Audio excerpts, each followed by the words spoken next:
அதன்று வாழ்ந்து கொண்டிருக்கும் போதே கூட ஜீவன் முக்தி பெறலாம்.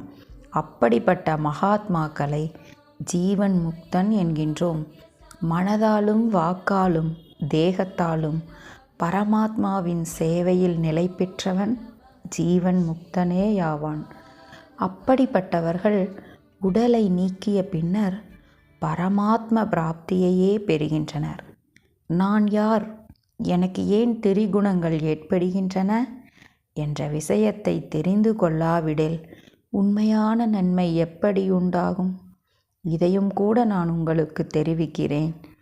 ஜீவனின் லட்சியம் பரமாத்ம பிராப்தியை அடைவதேயாகும். அந்த நிரந்தரமான கவனமே ஜீவனின் ஸ்வரூபஸ்திதி.